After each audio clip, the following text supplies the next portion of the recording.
Welcome to Red Sox Digest, the only show where pain, sarcasm, and a dash of hope collide nightly like a Trevor Story strikeout.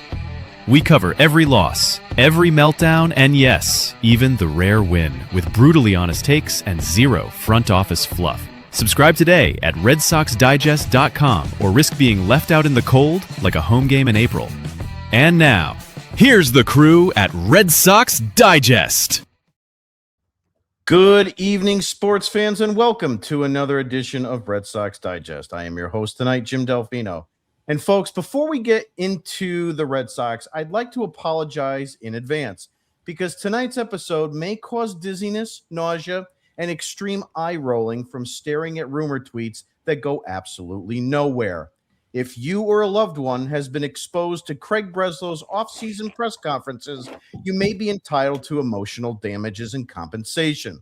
I spent the last 48 hours doom-scrolling Red Sox Twitter like a raccoon in a Dunkin' dumpster. Yankee fans are already crowning themselves, Orioles fans are doing victory laps, and I'm sitting here like, cool, can we get a right-handed bat, or are we still monitoring the market like it's a patient in a coma? Joining me tonight is Nick Face. Nick is fired up tonight, which means he's either had 3 coffees or read one tweet that he didn't agree with and is now prepared to argue with Terry the Toad. Nick hates losing, hates patience, and hates when the Red Sox say, we like our internal options, because he knows that there's front office code for please don't look at the payroll. And joining us tonight for the first time as an official co-host is John Martinello. Yes, that John Martinello, the man, the myth, and the walking retweet button. John has 1,584 posts, and somehow all of them are quotes of someone else. If journalism were baseball, John would lead the league in assists. The guy doesn't break news. He gently tucks it in at night and whispers, wowza. This is a man who saw Pete Alonso go to the Orioles and tweeted, the Orioles, wowza. Like he's just found out Pluto isn't a planet again. John is also the only human alive who refers to Craig Breslow like he's introducing royalty. Yale graduate, relief pitcher, World Series champ, my PBO.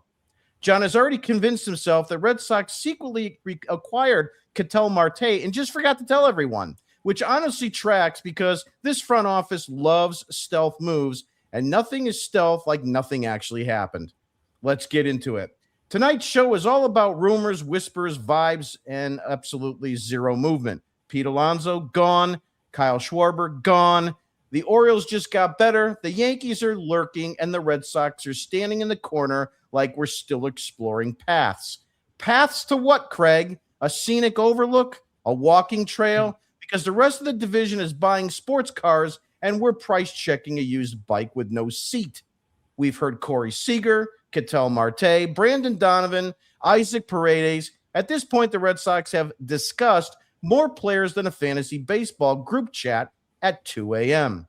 And every time Breslow speaks, it's the same script, measured, calm, intelligent, and completely useless.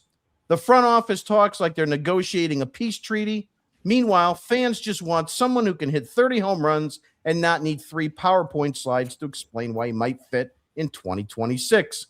So tonight, we're breaking it all down, why the Red Sox are allergic to urgency, why flexibility has become a 4-letter word, and whether this offseason ends with an actual impact bat or another inspirational quote from the Yale School of Baseball Economics.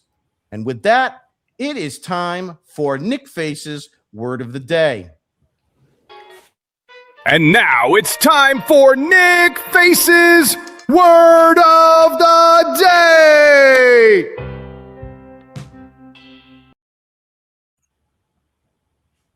Anger. That's the word of the day. This has been a frustrating week kind of to digest what is going on with this team. And it just seems like it gets worse and worse as we keep on progressing here for the offseason with rumors of maybe Bregman wants a 5-6 year deal.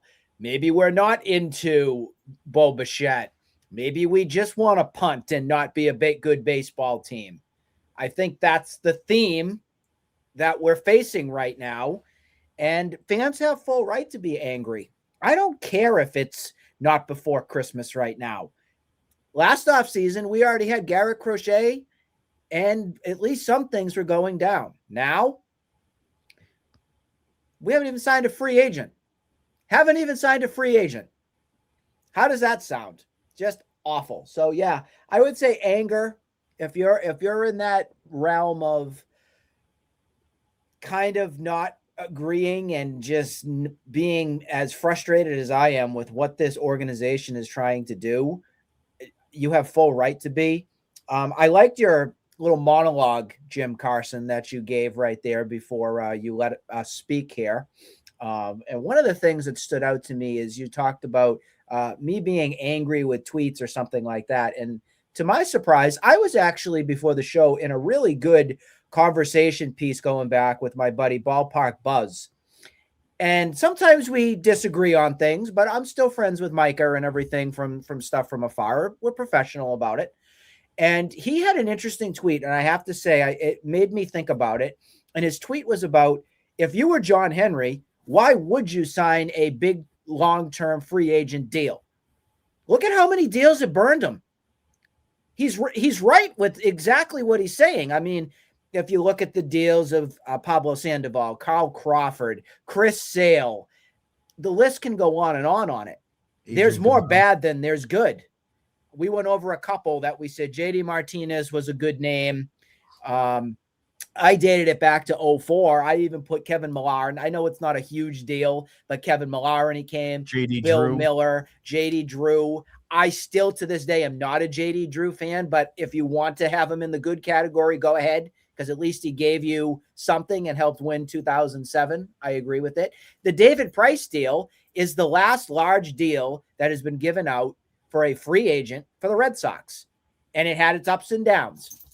I think at the end of the day, we're grateful that we were able to get 2018 out of it, but I didn't enjoy David Price's tenure here. I wanted him gonzo as quick as that could be. Out of all the free agents, I have to say, since 2000, Manny Ramirez is single-handedly the best move this organization has ever made. That was every penny was worth the dollar on that deal.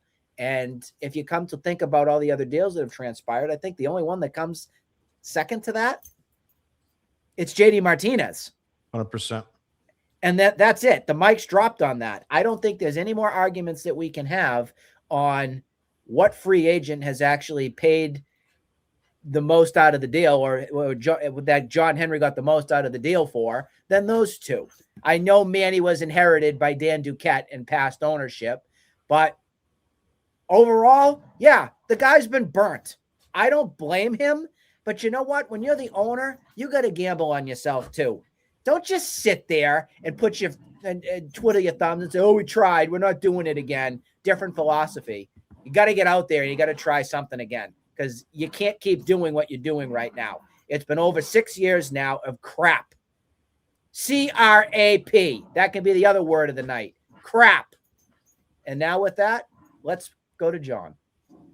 Well, before we do, John, I just want to let everybody know Nick's word of the day is brought to you by John Henry's printer, now featuring conditional ink technology. This advanced printer refuses to print any contract unless the player is under 31 years of age, agrees to a 1 or 2 year deal, and is currently rehabbing from Tommy John or some other season-ending injury. Warning lights may flash if the words guaranteed years, market value, or healthy starter are detected. John Henry's printer prints rumors flawlessly, jams the moment commitment is required. And now our new segment, the Martinello Minute. And now the part they don't want said out loud. No spreadsheets or corporate spin, just the truth, raw and impatient. This is the Martinello Minute. Welcome in, John. Yeah, thanks for having me. Thanks for getting me onto the show. So yeah, I mean, first off, Craig Breslow, for all the crap that he's taken from us and everybody else over social media over the past couple weeks, he's made 9 trades this offseason. A lot of them have included guys that are going to be on the 40-man roster, guys that are going to be playing for the Red Sox this season. So he's putting in the work. Is it good work? I can't really agree with that. But as far as the whole offseason goes so far, I'm not hitting the panic button just yet. There's an uncomfortable amount of uneasiness that I feel. But the reality is Breslow could still re-sign Bregman. He could still go ahead and sign Okamoto before his post date's over. And for what it's worth, there's little to no smoke on Okamoto, which makes me feel really good about him. The Red Sox chances of signing him.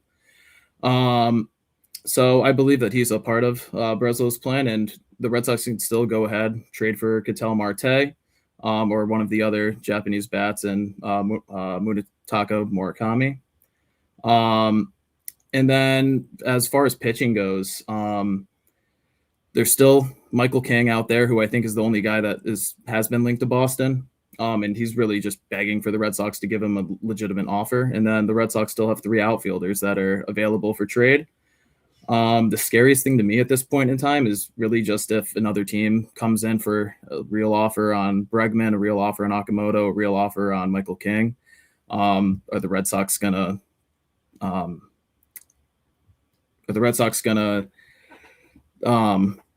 tack on? Are they going to add another year? Are they going to match an offer? That I'm not confident in whatsoever. And at the end of the day, there's 2 months before spring training starts.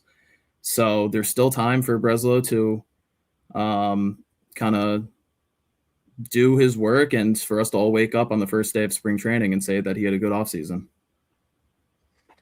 Yeah, I mean, both valid points. I still worry about if they're going to spend some large dollars, and that's where it kind of leads us into tonight's talking points. I know that you started already mentioning about Michael King.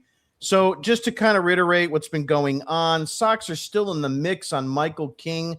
He's a free agent, right-handed. Michael King has narrowed his decision to 3 teams, and Boston is still very much in this group, alongside the Yankees and Orioles, according to multiple outlets. Sox fans have reason to be cautiously optimistic, especially with King being a local guy and a Boston College alumni. So the question I have for you guys, John, I'll start with you. Do you think that Michael King's skill set fits well in Boston better than any other rotational option right now? Or is this just kind of like one of those nice stories that's not going to amount to anything? Yeah, I mean, as far as Michael King goes, I think that he blends really well into the Bailey pitching lab, if you even want to call it a lab. But he relies heavily on a sweeper, he relies heavily on sinker and the cutter. So I think as far as that goes, he'd be a good fit here. But at the end of the day, when the dollars have to be put on the table, I don't have faith in Craig Breslow or John Henry to open up the pockets and spend on him. Nick, take it to you. What's your thoughts on Michael King? Do you want him in this rotation, or is this just another, inquiring mind magazine at the checkout counter?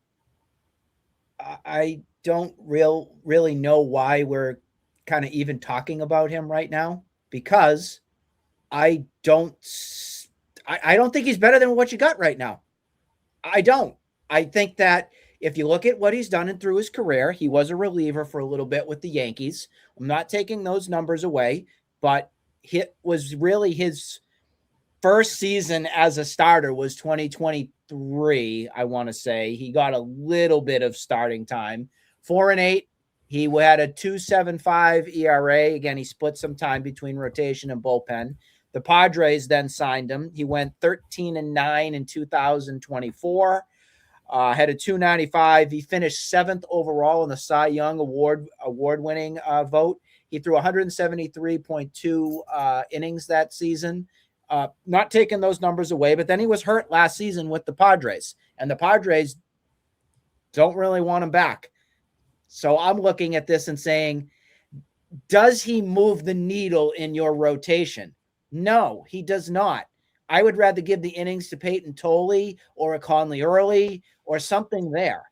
I don't think that this is something that the Red Sox should look into. I don't. I wish him all the best. This isn't me knocking him by any means, but there are other fish out there, and I just don't think he makes this team better. I just don't. What is another 4 or 5 guy? I don't see him higher than a 3. Is he better than Bayo?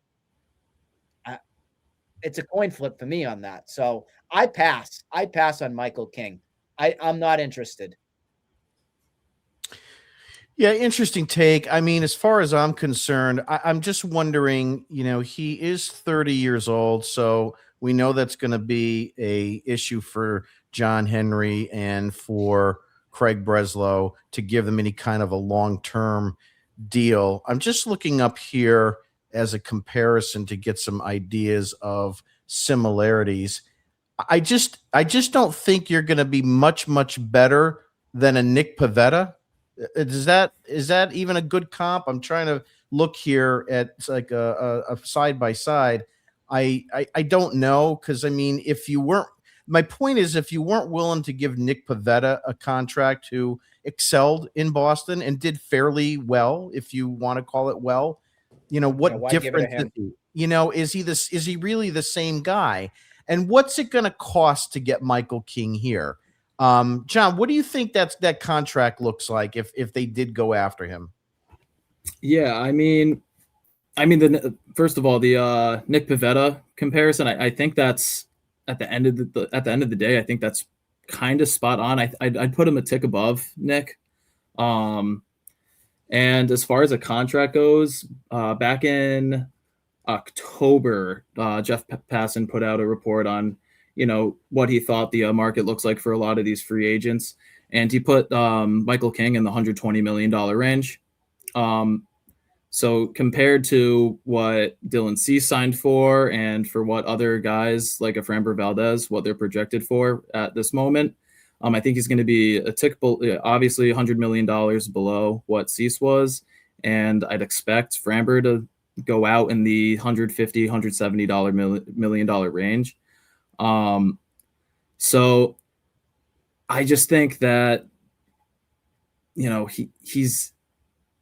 I think he'd make the team better. I kind of disagree with Nick there on that point, but I don't think that he's that solidified number 2 that Breslow talked about before the season started. And I don't think that he's, is he the game 2 starter in a division series and a championship series? He could be, but he hasn't proved it due to health and due to just the lack of time that he spent as a starting pitcher. Yeah, I mean, both of you have really good points on that. I'm pro Michael King only to the point that and Nick, I hear what you're saying about Tolley or Early. I'm not convinced on those guys. I got to be honest with you. It's not that I didn't like what I saw. I don't like the idea of throwing them into the rotation and into this deep mix in October and September that they did. And they had no alternative but to turn to them because of the nature of the injuries that they had in the pitching department over the course of the season. I mean, from Richard Fitz to Hunter Dobbins, you can go right down that line, and they were not any number 1 choice to be promoted. They were promoted because you failed to have the best depth in the starting rotation that you should have had. And Michael King is 2 years removed from 177 innings. That's the one thing that I do like about it, because I'm feeling like maybe he could give us the innings that we need as more of a number 4 or number 5 type guy. But again, what that does is it puts Bayo or it puts Gray as your 1 or 2, or as your 2 or 3. And I don't have a lot of faith and like in that. My overall take of it is this: I would take him, because I feel like I'm like looking for that last toy on Christmas morning and I can't find it, but I'm not going to be jumping for joy with him. But I do think if you added him today, he's better than where you were yesterday. That's all I want to say, on that. I'm bringing up a little bit on him here because I try to use a quick comp on King and Pivetta. Obviously there is some similarities in some of these things. I mean, Pavetta's career ERA is higher.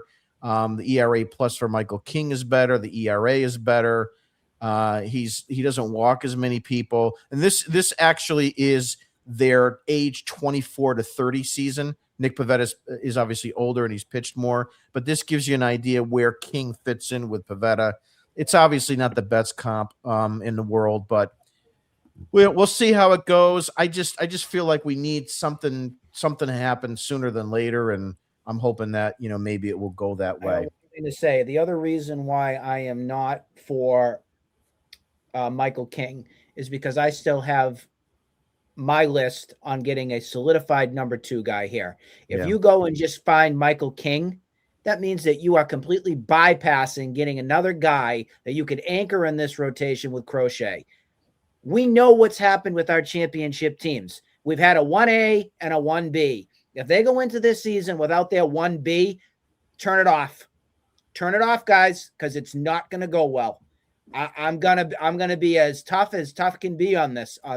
They have to get a solidified number 2 guy when this season begins. And if they don't, this offseason is a complete, utter failure yet again. Moving along to our next topic, obviously has been talked about quite a bit. Ketel Marte, the trade interest is there. Right now, it doesn't appear to be anything close. Boston has reportedly checked in on Diamondbacks second baseman Ketel Marte, one of the better all-around bats on the market, but insiders say nothing is close yet, and other teams are circling as well. Question, I'll start, Nick, with you. Would Marte be a game changer for this lineup? And do you think something with him is going to materialize in earnest? We talked about it on our show that we did. I think it was before Thanksgiving or something like that, but I'm still very concerned here on if Marte can even play here in the Boston market. And I also see a team at the Diamondbacks giving up on him when he's hands down the best second baseman in baseball. They want to move on from that. That just screams red flag to me. And then we've heard the rumors that the Diamondbacks are interested in Bregman. So the only way I think that this would go down, I don't see the Diamondbacks having Marte and Bregman on the roster. I don't see it happening. So something would have to materialize with, that's interesting. Something would have to materialize with the Boston market with the nice rotisserie chicken, which that rotisserie chicken would probably be Alex Bregman because that's what he's made of.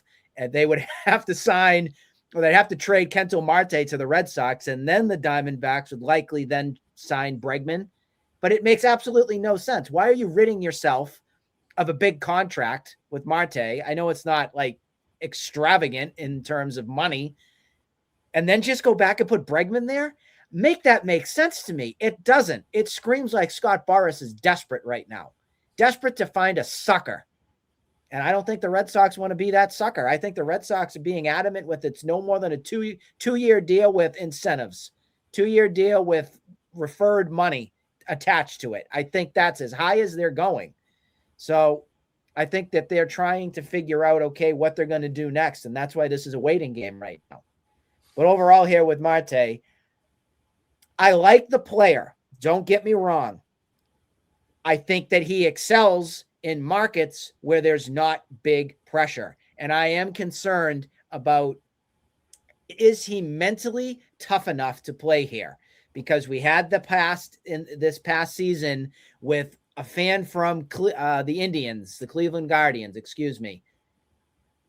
They said something about his mom or something that was on the field. I don't even think it was derogatory or anything of that nature. And he just went into a whole mental tirade over it. Understandably, because he had lost his mom. Jim, you've lost yours. I've lost mine. I get it. It's emotional and stuff like that. But for me, I guess as a baseball guy, I tried my best when I was playing to block out the crowd as best I could. Sometimes I wore earplugs just so I didn't have to listen to it or listen to, the fans, the parents, the students, whatever it was, and just kind of focused on the now, focused on the game. So I don't know if there's some sort of focus issue or he can't just flush it away and just focus on his play overall, especially at the Diamondbacks. I know they've been in the big stage a couple times. They had the World Series and stuff, but for the most part, I would say the Diamondbacks are nowhere near the market that the Red Sox are. So that's where my concern would be overall. And then you'd have to part ways with prospects. I know prospects are prospects. I get it. But I really don't want to trade Peyton Tolley and Conley Early for Ketel Marte when I have questions there.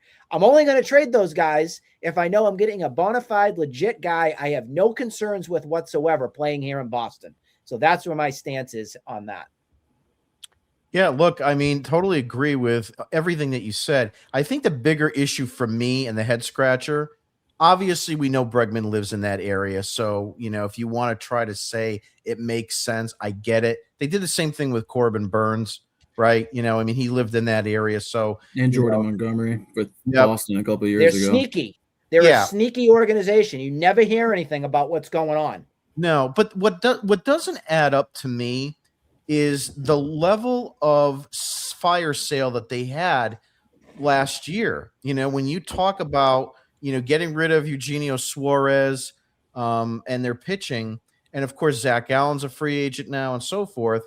It just doesn't seem like the right move for them, because you're telling me that you're going to spend 170 million on Alex Bregman coming off an injury, but then you want to go and trade, arguably the best offensive second baseman in baseball away, who is on a extremely team-friendly deal at about 19 or 17 million per season. So I don't know how that adds up. Like when you said I like the player, I like the player's numbers for the position that he plays, but we may not like the intestinal fortitude of the player.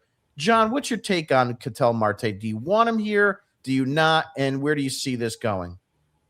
I mean, I'll start to where I see it going. At this point, I don't really see it going anywhere. I know you hinted at my tweet from a couple of weeks ago in the intro when I said that I thought he was already on the Red Sox. At this point in time, I just don't think that it's going to happen. Just for how long these conversations have been going, it went from Carabas tweeting in all caps about something's happening to now that we're at exploratory talks. If he were to come here, you're giving up a Marcelo Meyer, you're going to be giving up a Peyton Tolley or Connolly Early, and then probably another pitching prospect beyond that, which I know, Boston's got a ton of pitching in the works now in the minor leagues, but I think that you're giving up too much for a guy who's going to be in his age 32 season. Maybe you get one outlier, top 5 MVP season out of him over the rest of his contract. But, for the time being, for the next 2 years, I think it's a great add to the team. But beyond that, those final 4 years of the contracts, I don't think that he helps you at all. But, if the Red Sox were to land him tomorrow morning and we saw the Jeff Passan tweet, I wouldn't be upset about it. Moving right along, and I think this kind of like really piggybacks off the last conversation, is about Bo Bichette. Now, I'm going to take credit. I said about Bo Bichette back, I think I'd have to look at the date of the tweet, but it's out there. And I had said, why not just pivot from Bregman to Bo Bichette? So talks and positional flexibility. New reports suggest Bo Bichette could be willing to shift positions to second base and that Boston has interest, though this comes with health and market competition caveats. Here's my thing. He is now, with Alonso is off the board, he would be my number one choice. And to Nick's point about giving up prospects, even though we don't know the really value of what those guys are going to be, Bo Bichette does not cost you prospects. Bo Bichette just costs you money. And as a result of that, you keep your guys. So, John, I'll start with you. Your thoughts on Bo Bichette. Do you want him here? What position does he play? And how do you see him fitting into that lineup? Before you answer, I do find it very interesting that he is saying that he would play second base. So what does that really mean, guys? Does that mean he doesn't have the market that he thought he was going to have? Or do teams not view him as a shortstop and don't want to pay that money? Yeah, I mean, so as far as the second base thing goes, I think it's pretty clear that he's a negative defender. Just on his Savant page, he's in the first percentile for outs above average this past season at -13. So defensively, as it goes, I think it's a good thing that his camp is kind of put out there that he's willing to move positions. If he were to sign with Boston, I think that he'd definitely be at second base. I think you put Marcelo Meyer at third, and then the rest of whether you want to trade for a first baseman or sign a first baseman. I think that's where kind of the focus shifts to. And I think that if you sign Bo Bichette, the Bregman talks kind of go out the door. Yeah, I mean, he's the type of player that moves the needle for me. I'd love to have him here. He's 27 years old going into his age 28 season. He's, with the age concerns that the Red Sox have with every single free agent, he checks off that box. And he's a clutch hitter. He hits for a little bit of power. He'll have a tremendous help with the Green Monster. And I think that at second base, it fills a gap that's been open since 2018 or 17, whenever Pedroia got cleated by Machado. So I think that he fills a hole. He fills a need for a right-handed bat in the lineup. He has a little bit of pop on his hands, and he's on the right side of the age of 30. Nick, your thoughts before you answer. The other thing about Bo Bichette, okay, 628 plate appearances, 582 at-bats, 91 strikeouts. The year before, he was injured, 64 strikeouts. He makes contact, Nick. He gets hits. He's led the league in hits in 21 and 22. There's so much to like with him. And even for the scaredy cat that John Henry is, you give him a 7-year deal. He's 35. It's not going to be an albatross in my mind. I am team Bo Bichette over Alex Bregman all the way, guys. I am. I like the positional versatility as well between what you could do with Trevor Story, because we already know he can play second base, Trevor Story. Bo Bichette's never played there, so maybe there's some sort of, Bo's going to do the short, and then Trevor Story moves over to second base because he's aging out of that position or whatnot. I was just looking overall at his defensive metrics and stuff like that, just to see overall what his career was. So last season, he had 132 games that he played at short. I see 12 errors there. I see 240 assists. He had 1,139 innings that were played there. So I don't see why people are so concerned, I would say, on the defense there for Bo after looking at everything. I do know in 2021 and 2021 and 2022, he had 24 and 23 errors. But we have seen a drastic change from him, number one, in maturity, understanding the league, and getting better at his position. So all these nerds out there say, oh, he's not a shortstop. Just chill. He's still a kid. He was learning how to come up into the league. Look at Devers when he came up. That was a joke. He looked like a beached whale over at third. Come on. So I'm fine if Bo Bichette is going to be at short. I have no issue whatsoever with it. Let him play. Bring him to Boston. Give him a 7-year, $200 million deal. I know the rumor out there was 5 for $150. Sweeten the deal, John. 7 for $200. And you will love the move. It'll be one of the best infielders that you have had for a free agent signing on your team. And we all were wondering back in 2004, was it going to be Orlando Cabrera or Edgar Renteria? We're not going to Edgar Renteria this one, John. We're not going to do that. So we're even not going to Julio Lugo this. God bless his soul, because he's no longer with us. This is going to be this would be a top-notch move to make, to win over your fan base and to make me stop being an angry elf. So a little overlay here. Bo Bichette and Xander Bogaerts after their first 7 seasons. We look at this just really quickly. The WAR, very close, just a slight edge to Xander. Games played, obviously, Bo had some injuries there, so that's going to make a big difference with games and plate appearances. 100 hits less. I typically could see over the lifetime of a contract him having more hits than Xander. Home runs after 7 years, Bo has just a couple more, but it's a notable, interesting number there.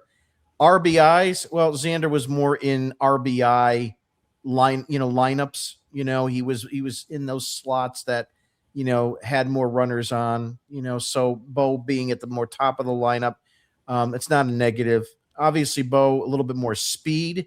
A few more stolen bases there. Better career batting average after 7 years. On base is very close. Slugging OPS and OPS plus obviously takes that. I think you're getting a guy that, for all the defensive criticism that Bichette could be getting from you. Let's not let's not lose sight that Xander was not a Gold Glove shortstop either. And I know we're talking about the possibility of him playing second, but I think he's going to be fine. I think he's going to be adequate. And to your point, Nick, if he goes out and we sign him, that will completely absolve Breslow and Henry from this nonsense of off seasons that we've had over the course of the last 6 or 7 years. He will be the impact dynamic player, better than Bregman, long-term, wrap him up, make him and Anthony the centerpiece of this offensive unit moving forward. Any further points, gentlemen, on Bo at all?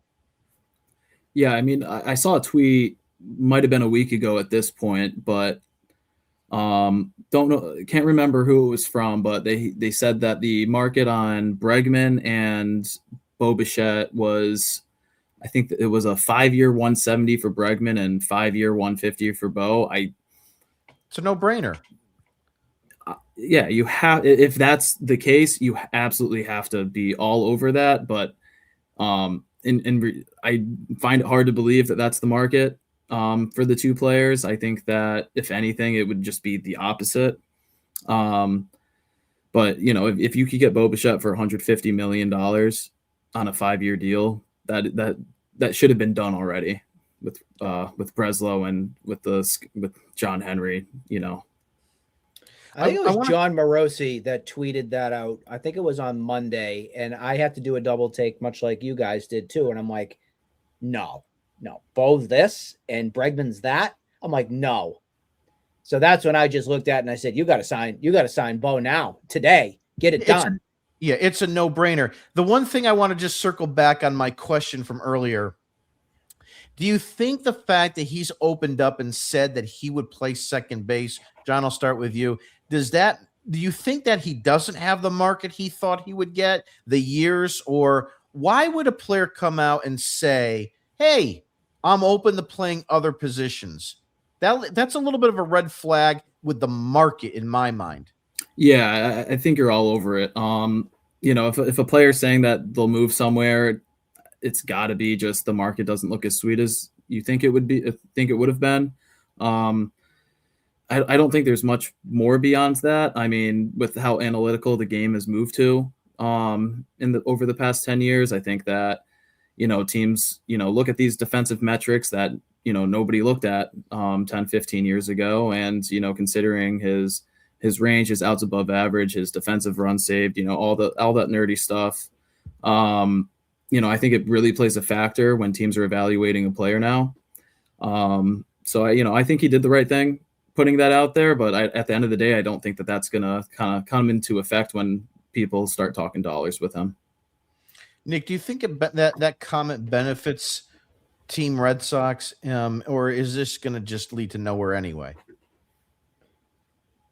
I mean, the current theme is it'll lead to nowhere. We're being hopeful here and telling John Henry to open his checkbook and make it happen.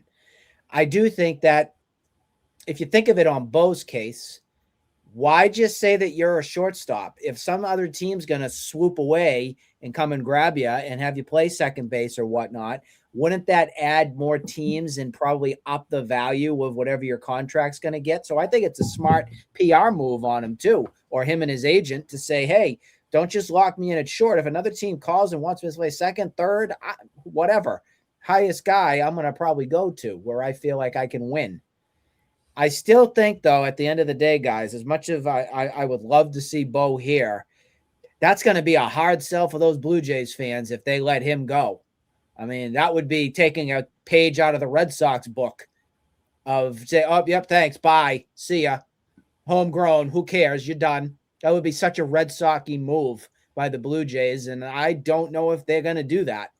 I think they're still trying to wait it out, figure out what the market is. I think Kyle Tucker's name is one that the Blue Jays are trying to figure out what they do on that. If you come out and you see them get Kyle Tucker, they're not going to have the room to be able to bring Bo back. So I think that they're kind of waiting and seeing on a couple ends on what the next domino here is that's going to fall. I think that's why we're in a waiting game. I mean, you would think that would be the case, but Rogers Communications is the second, or I think it's the second highest valued baseball team ownership, $19 billion, and the Red Sox are 4.5 billion in that scenario. I think the Dodgers are number one, but look, they've got the money. That's the issue. If they want to throw the money at these players, there's no stopping them. And it just really clearly is a point of whether Bo wants to try and finish off what was started there. They were very close to winning that World Series. And with the additions of Cease, I mean, you could say what you want about him, whether you like him, whether you don't, whether he's a good starter or not, or he was overpaid. The overpayment doesn't matter. The fact of the matter is that the Jays are going for it. And for them, it makes a lot of sense to bring Bo back because he's so important to that lineup.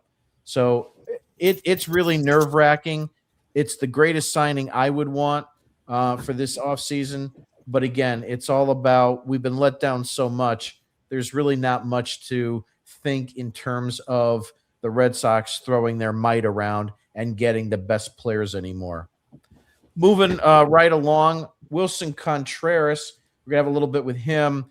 He's still on the radar after missing out on Pete Alonso and Kyle Schwarber. Boston has been linked to Cardinals slugger Wilson Contreras as a veteran upgrade. A tough contract and no trade issues are some big questions here.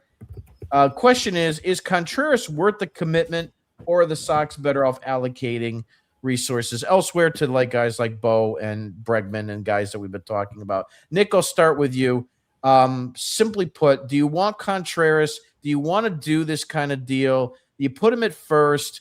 Is this make you happy, or is this just another line of wasted time and talent? Can we please stop making deals with Chaim Bloom? For the love of God, enough. I'm done. I don't want Nolan Arenado. I don't want Brendan Donovan. I don't want Wilson Contreras. I'm done. No more. No more. Goodbye. Bloom and your BFF. Goodbye. I move on to another organization, please, except for the Dodgers. I'm all set. You don't want to go down this end. I don't want it. I don't need it. Could he do something here? Who knows? He's older. He's got some numbers. I'm not going to say the power's not there, but I don't know if I want another big strikeout, lower average kind of guy. I just don't think I need that. It seems like it's a little bit redundant to maybe what you're going to have anyways with more Tristan Casas and Romy Gonzalez. So no, it doesn't move the needle for me. I'm all set. John, your thoughts on Contreras? Yeah, I mean, he's, as Nick just said, if he was on pretty much any other team in the league, I think I'd be more open to it. But again, it's a 33-year-old that, he year in and year out puts up good numbers, convincing numbers, hasn't shown yet, at least, any signs of regressing. And he's a phenomenal first baseman. He has, he could make any sort of play you need him to out there. But just the fact that he's on the Cardinals, I'm sick and tired of dealing with Chaim Bloom. So I'm all set on him. If he were to come over, I'd have to imagine Casas is off the roster come opening day. But then again, on his market, which there probably is none of, I don't see him getting moved. So, he doesn't move the needle for me either. He's, on the wrong side of 30, which the Red Sox have already told you they're not interested in. And then, going back to what we said earlier, we've heard about it. So is it going to happen? Probably not. Jim, before you do your thing, can we just go over a couple numbers with him so people just don't think that we just are Bloom haters? Sure, go right ahead. All right. So looking at his numbers from last year, yes, he did hit 20 home runs, 80 RBIs, 257 average. On base was 344, and he slugged 447. He played 135 games as well. He also hit 30 doubles. That's something that I think would play well at Fenway. And again, he's right-handed. So if there's any convincing that anybody needs on, well, you're just a hater and you want nobody and you're just a miserable dude, that's not the case. It's just the fact that my expectations are still higher than settling for a player of this magnitude that's probably on his back nine, not the front nine of his career. So looking at also his WAR, he had a 2.5 WAR for last season as well too. He's always had a plus WAR. The season prior, it was 3. 2023, it was a 3.3. When he was an all-star with the Cubs, he was a 3.8. He has been a 3-time all-star, guys. 2018 with the Chicago Cubs, he hit 10 homers, 54 RBIs, hit 249. And then also the year prior, or the year afterwards, 2019, it was a better season overall. It was probably his best season he's had in baseball. That's when he had 24 homers, 64 RBIs, hit for a 272 average. Just the thing that's a little, I wouldn't say scary, but I'm a little wishy-washy on it, is the amount of games that he's played overall in a season. Last season was his second highest that he's ever played. He played 135. The only other season that he's played more than 130 games was in 2018 at 138 games. So there you have it, folks. There's the stats. They're right there. Now you have at it. Look, listen, this obviously the stats don't lie. I mean, the bottom line here is that if the Red Sox, if it came around the ticker tomorrow that the Red Sox, made a trade for Contreras, I just don't want him being the number one guy, right? You don't want him being the big splash because he's far from it. And it doesn't solve enough problems. I did tweet out the other day. I forgot what the day it was, but it was before the Contreras stuff even started to really materialize, that I said that, I would not be surprised, because he has options, that Tristan Casas would be put in the minor leagues. And, outside of tendering him a contract, which they did, put him there, let him see if he can rebuild some value in the minors, but keep him in the minors, because I don't want his ass in the majors. I don't want to hear him. I don't want to see him. I don't want to hear the nonsense anymore, but try to build up some value and then try to trade him, maybe during the July deadline. I think that would be the best thing that you could do with him. So anything, again, it's kind of convoluted, my answer. I don't want him. I don't want a Contreras trade to be my splash, but I don't want to deal with Casas again, or being told I need to deal with Casas again. I think that's the bigger thing. Really quickly, just want to go on 60 seconds or less. John, Edwin Diaz to the Dodgers. The rich get richer. Your thoughts? It's a guy that didn't want to play in New York anymore. The Mets came in with an offer that was $3 million less for the same amount of time. I think that the Mets had more money in deferrals than the Dodgers offered, if they offered any money in deferrals for Diaz. In every facet of the game, the Dodgers were among the top of the league in last year, except for relief pitching. So the Tanner Scott experiment hasn't worked out this far, and they just keep on adding to it.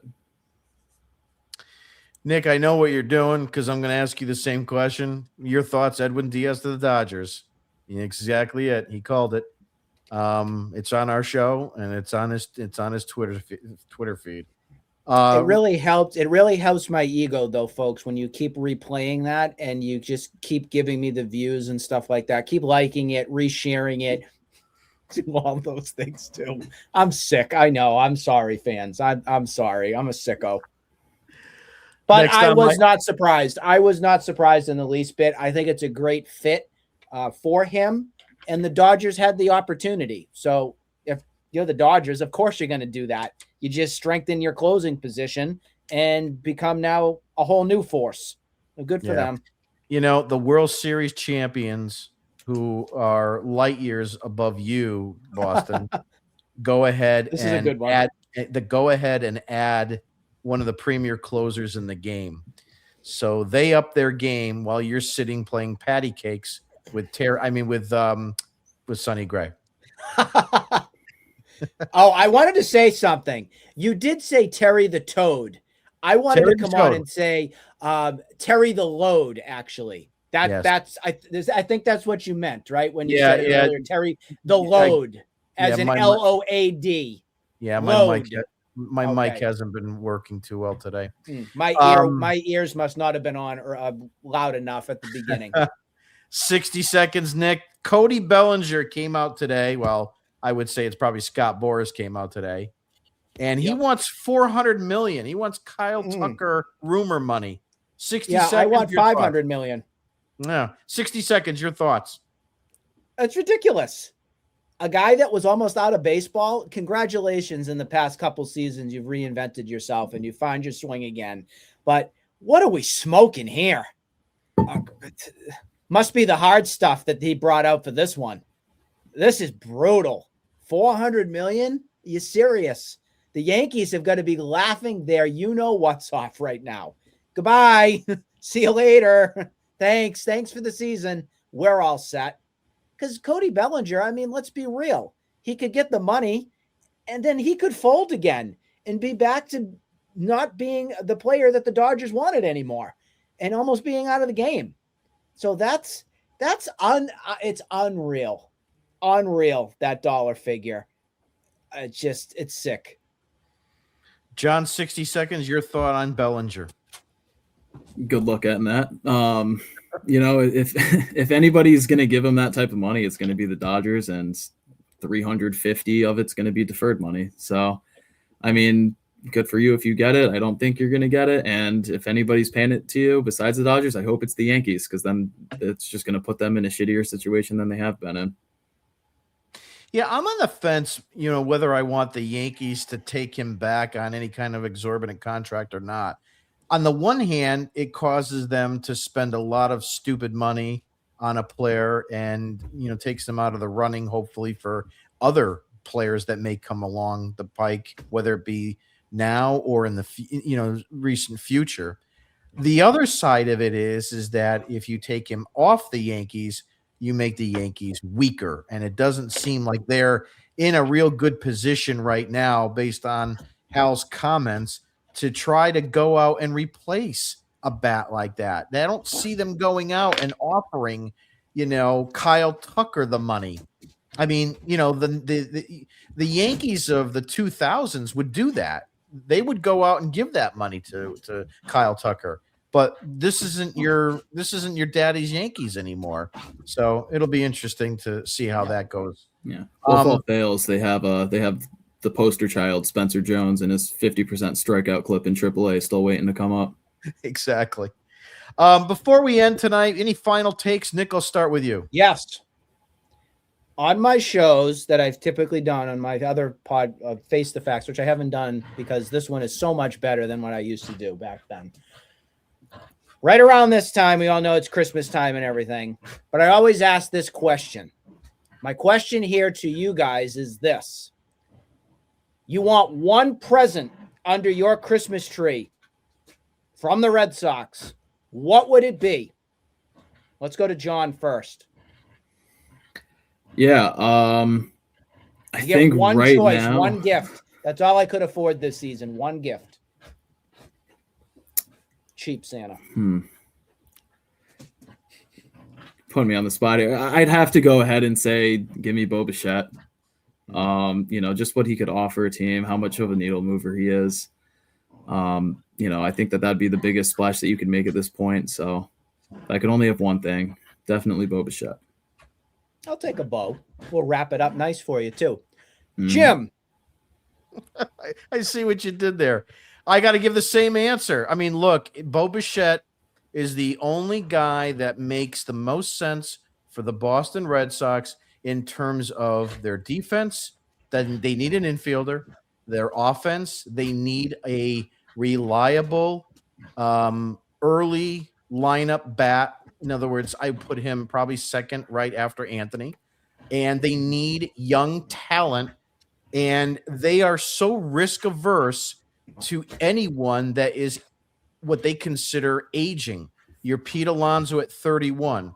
So Bo Bichette ticks all those boxes that you're complaining about. He's a 27-year-old multi all-star middle infielder that makes contact, doesn't strike out a ton, hits for some power.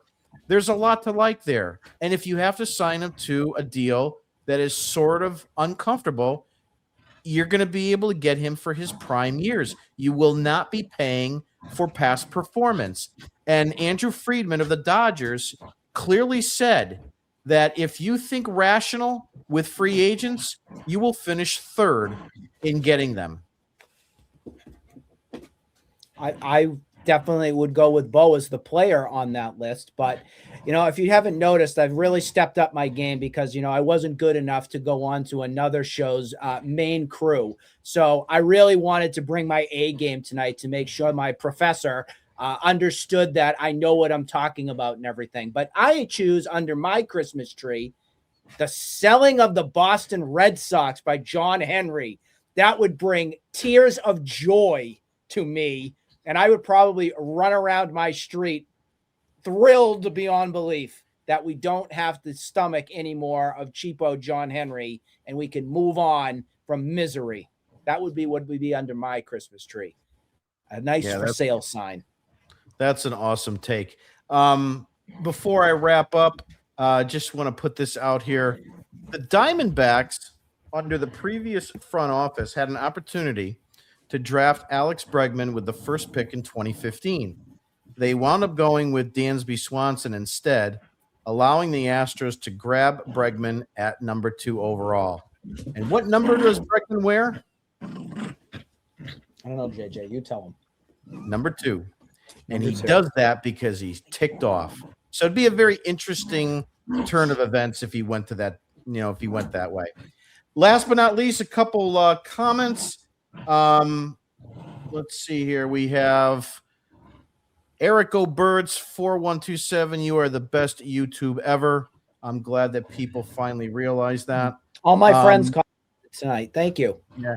Ada Silver wrote hello back to you. Brennan Prado also wrote hello. And you having a good day? Yes, we are. I think it was a bunch of spam bots tonight. It sounds like it. Breaking news: Red Sox signed Jacoby Ellsbury to minor league contract. I can't wait. He'll be hurt the first day. Good luck, Jacoby, on your return to the game and so forth. So that about ends the comments, as they were all a bunch of baloney. That's going to wrap it up for tonight. I'd like to thank Nick and John for being on. Please go ahead, if you are not a subscriber, and visit our website at redsoxdigest.com. We have articles that are written and sent to your inbox free of charge. You can also donate to the cause, and you can actually get live appearances on our show. Not that anybody would want to, but we would give that to you or force you by all methods needed. But go ahead and sign up. During the season, we have daily recaps of the games in only the sarcastic and savage way that we know how. Have a good night, everybody. We'll see you on the next show. Hopefully it's very soon or whenever the Red Sox decide to open up that checkbook. Have a good night.